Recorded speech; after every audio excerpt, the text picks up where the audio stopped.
So yeah, today's session, the topic that I've chosen is known as singular value decomposition, and this is quite an interesting topic in the context of Linear algebra, in the sense that it has uh, tremendous applications across a lot of domains.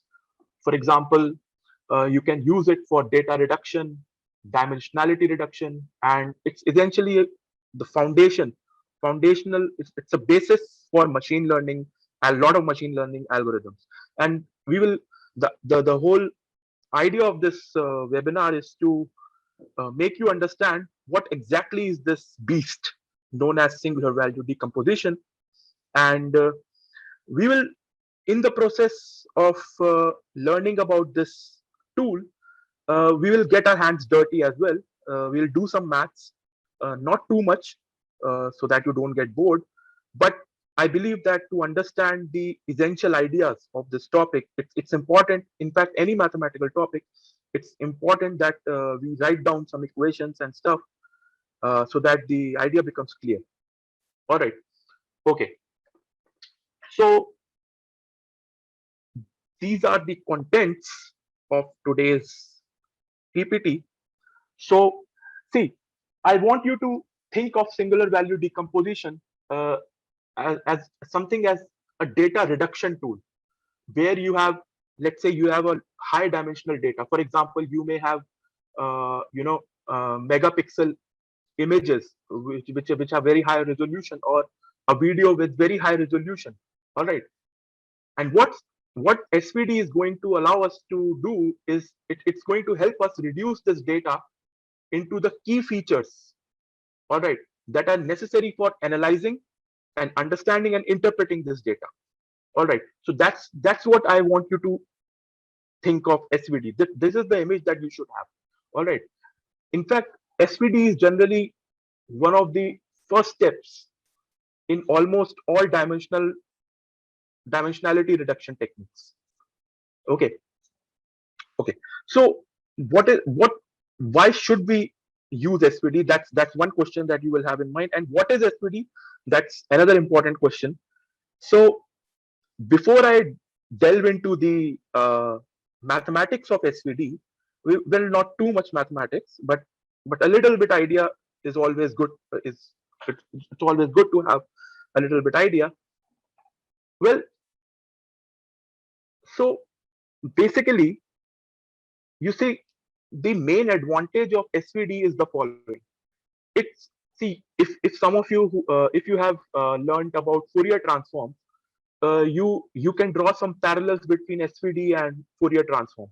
See, the main advantage in FFT, which is Fourier transform, which we denote by FFT. The idea of FFT is it's based on sine and cosine functions to approximate your model, right? Your model may have a set of equations, and the idea is to use sine and cosine functions whose properties are totally understood, and you use them to approximate those complex functions. And then we use these mathematical transformations to map a system of interest, that is our model, into some new coordinate system where it becomes simpler. All right. The advantage of SVD is that it's tailored to a specific problem.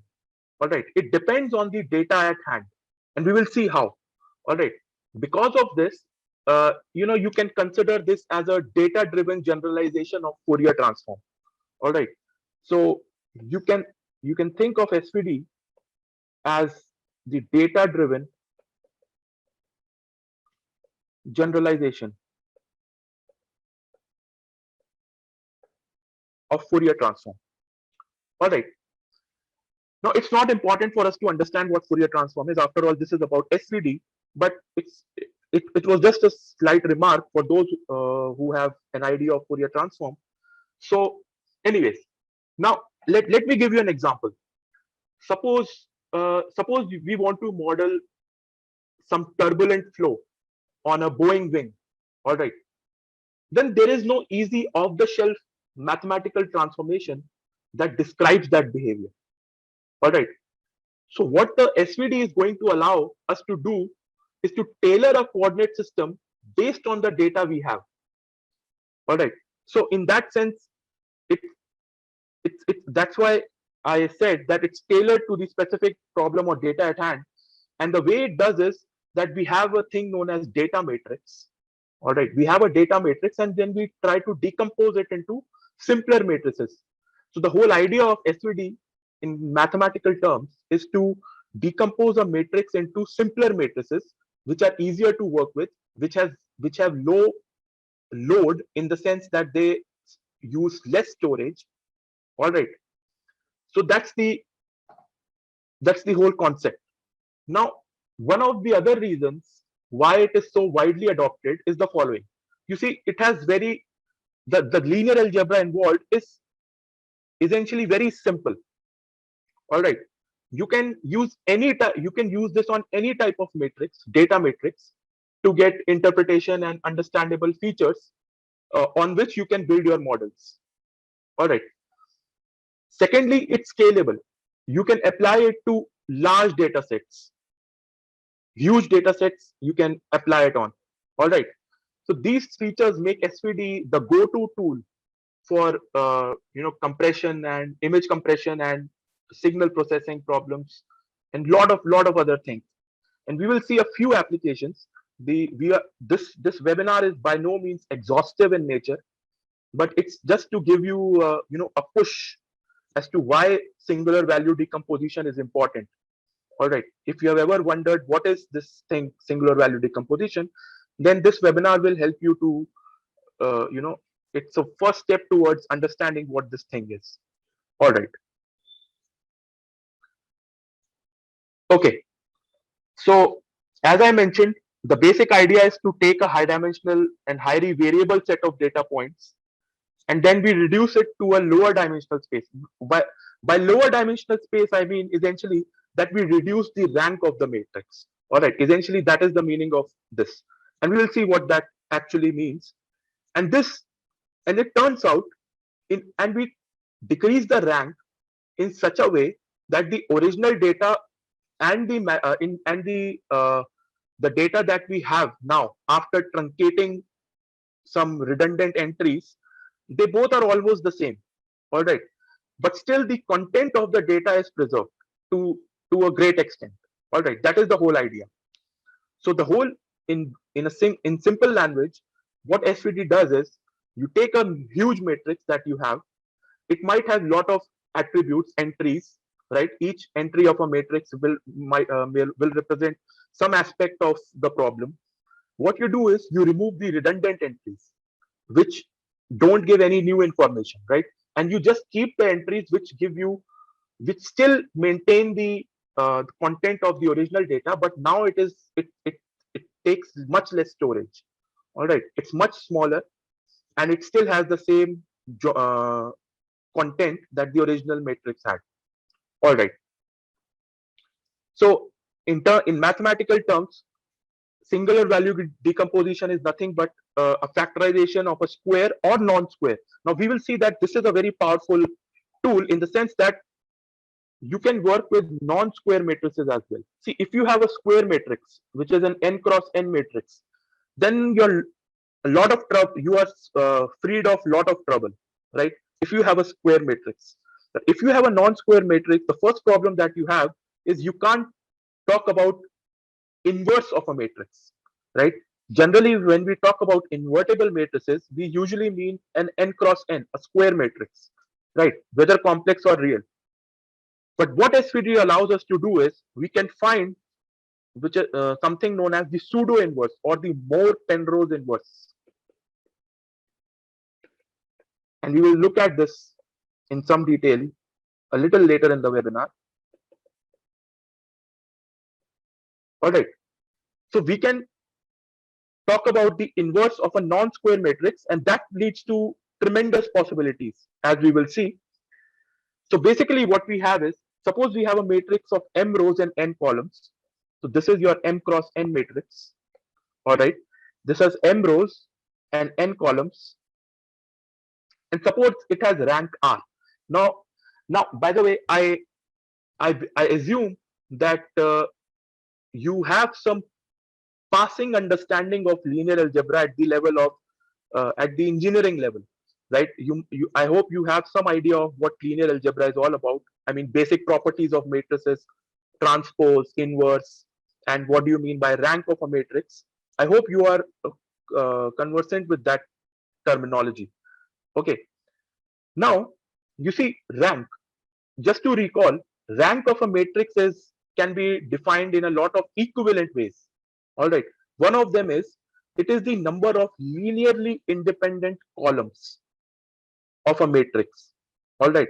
It is the number of linearly independent columns. Equivalently, it is equal to the number of linearly independent row vectors. All right. So a classic result in linear algebra is that row rank is equal to column rank. All right. So I hope you have seen this result somewhere at some point of time.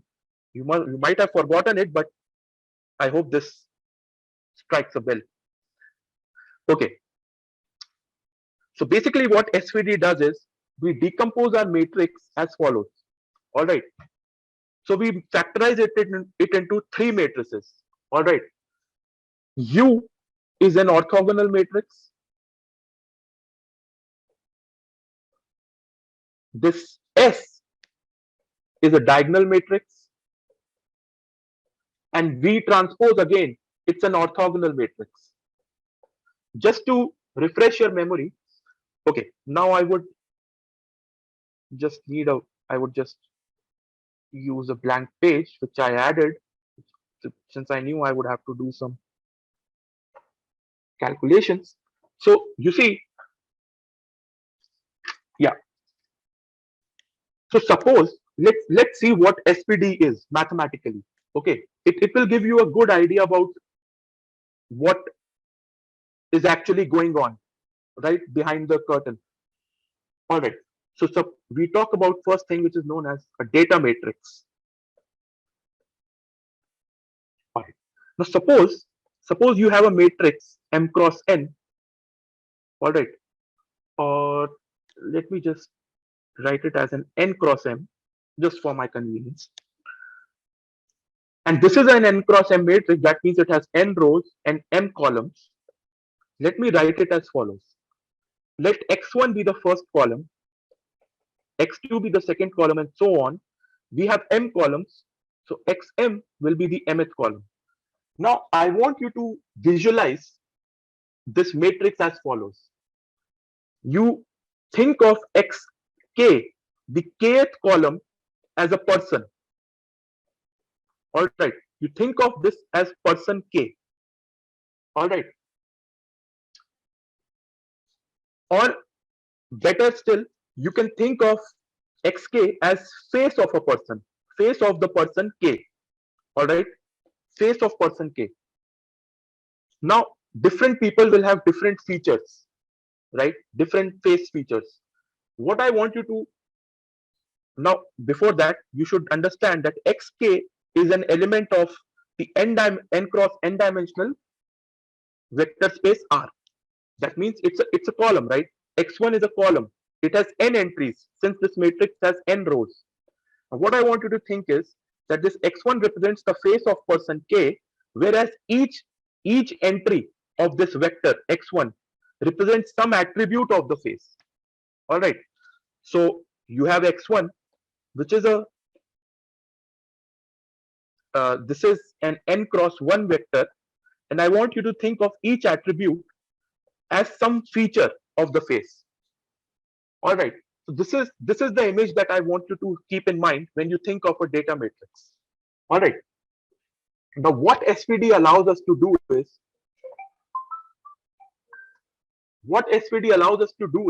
it allows us to decompose X into X as follows, where U and V are orthogonal matrices. Now, just to recall, what's an orthogonal matrix? Well, a matrix A is said to be orthogonal if AA transpose is equal to A transpose A is equal to the identity matrix. All right. So this is what we mean by an orthogonal matrix. All right.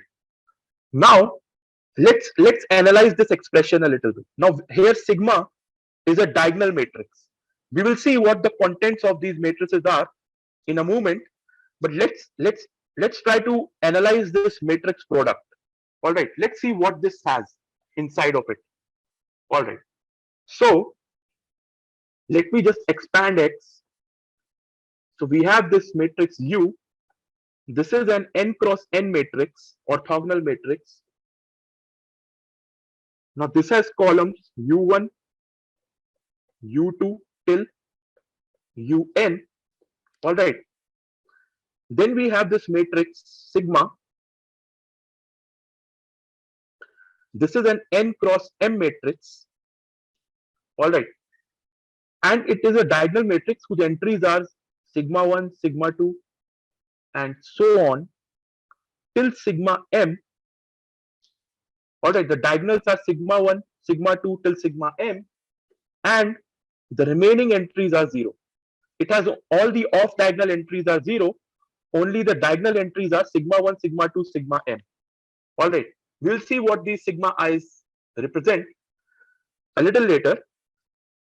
And V, again, this is V transpose. So if V is represented by this,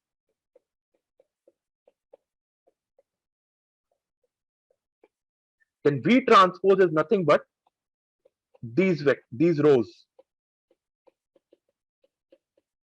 All right, simple matrix algebra, nothing else.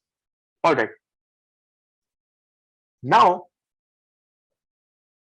in singular value decomposition, one other feature is that sigma 1 is greater than equal to sigma 2 is greater than equal to sigma 3, so on. Sigma m is greater than equal to 0. All right. Now, the interesting thing about this is that these sigma i's, these sigmas, they are ordered by importance, and this ordering carries with it the ordering of columns of U and V as well. What I mean to say is that, see, I can write X as follows. Now I'm using what I'm going to do is I'm going to just multiply these three matrices and write it in a form you might not have seen before. But this is something which I can do. You see, I can multiply a matrix in multiple ways, right? The one standard way is if you have a matrix, if you have two compatible matrices, this is M cross N and this is M cross P, then what you do is the resultant matrix, which is the product of these two matrices, you take the first row, multiply it with the first column, component by component, and that gives you the 1 comma 1th element, and so on. All right. But I'm going to write, and you can take it as a small exercise as well. You should try it out definitely. I can write this matrix as follows. Just watch carefully.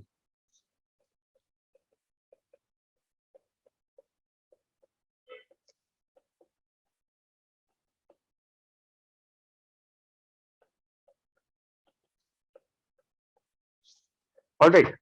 Now watch. What I just did is, if you multiply these matrices, if you multiply all these three matrices, then finally what you get is this expression. And why did I write 0 here?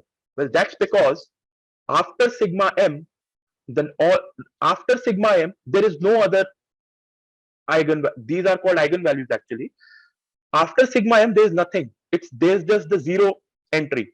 So whatever you multiply it with on the left hand side and the right hand side, you get zeros after this point. All right. Now I want you to do this as an exercise. You will see that this is actually what you get.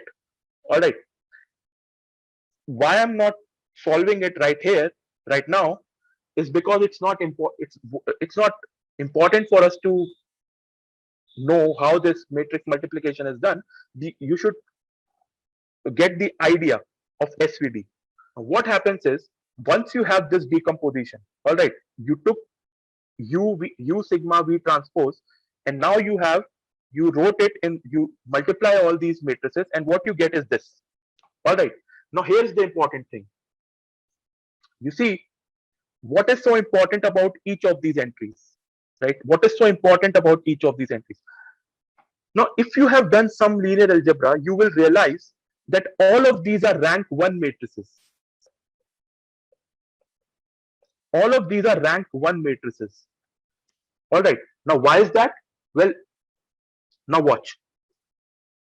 Let me go to another page. You see, suppose you have, let's say, a row vector 1, 2, 3. All right. Call it, let's say, u. And suppose you multiply it with a, sorry, this is a column vector, and you multiply it with a row vector, let's say 2, 3, 4. All right. All right. So side by side, I wanted to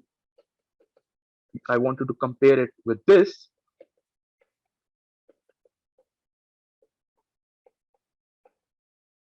And remaining entries are 0. So we just forget about that. Now, why is u1 v1 trans? This is a scalar. This is just a scalar. That is just a constant. Now, why is this a rank 1 matrix? Now, if you take a column vector and if you take a row vector, all right, multiply them. What is the matrix that you are going to get? Well, just by standard matrix multiplication, this is 2, 3, 4. And now here's the interesting thing. The remaining rows are just multiples of the first row. All right. Now, do you immediately see that this is a rank 1 matrix? Simply because how many linearly independent columns or rows does it have? If you take this row, these two are multiples of this. So obviously rank must be 1, right? Only one linearly independent row or column you can find out in this matrix. That's why these matrices are rank 1 matrices. All right. Okay. Now, here is the important, here is the importance of SVD. What it does is, see, just finding the singular value decomposition is not enough. See, you have decomposed your X as follows, right? It is just rewriting X in a different way. But now here is the trick. What you do is you truncate at some point. Let's say at I equal to R. All right. And how this truncation is done is a different thing.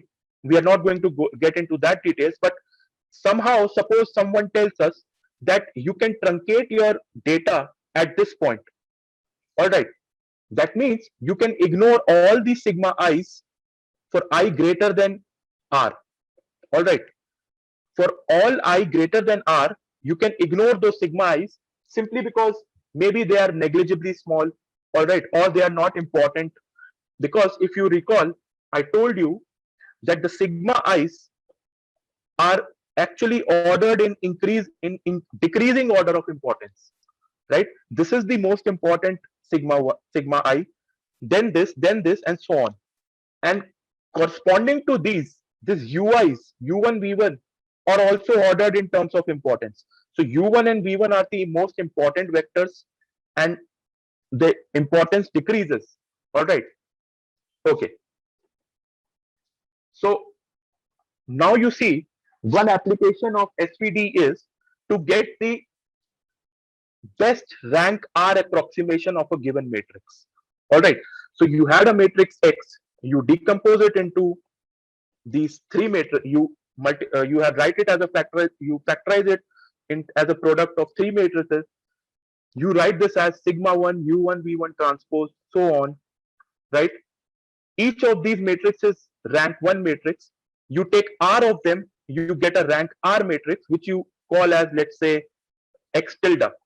So X tilde is a rank R matrix, and it best approximates X. All right.